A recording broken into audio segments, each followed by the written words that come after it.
6h24, l'heure de la question santé. Et depuis le mois de juillet, on peut trouver des médicaments, environ 4000 références en vente libre sur Internet. Alors tout ça est en principe très encadré et sans risque.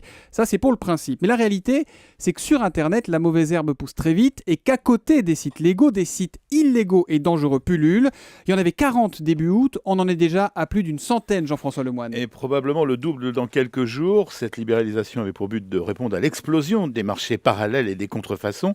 D'après l'Association des pharmacies internationales, 96% des pharmacies en ligne seraient illégales. Alors la grosse difficulté, et évidemment le piège dans lequel on peut facilement tomber, Jean-François, c'est que rien ne ressemble plus à un site légal qu'un site illégal. Oui, et la combine est toujours la même. Les plateformes sont basées à l'étranger, mais l'internaute croit être sur un site autorisé. Comme ces sites doivent être adossés à une pharmacie en dur, les fraudeurs choisissent des noms de domaine qui correspondent à des vraies pharmacies.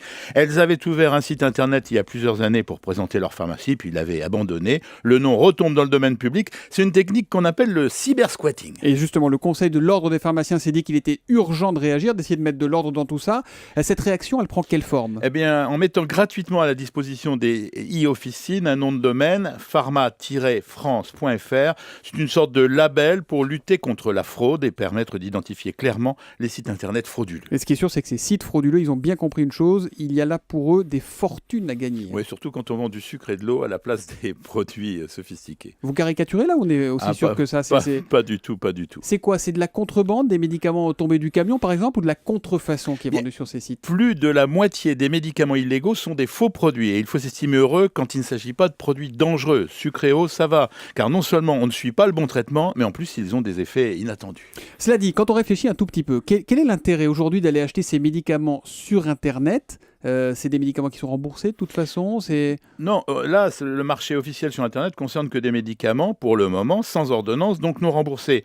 Donc en accès libre dans les Ouais, pharmacies. ce qu'on appelle l'automédication. C'est pas anodin, je répéterai jamais assez que le médicament n'est pas un bonbon et tous ont des effets secondaires. Alors ces pharmacies ont des contraintes, les pharmaciens ne pourront pas faire du dumping sur Internet, les prix seront identiques à ceux pratiqués dans l'officine et avec le coût de livraison, la facture sera peut-être même légèrement plus élevée. Donc facture plus élevée, pas forcément plus sûre, il vaut mieux s'abstenir finalement. En tout cas, on le répète, retenez-le bien, pharma-france.fr, c'est le label du Conseil de l'Ordre des pharmaciens.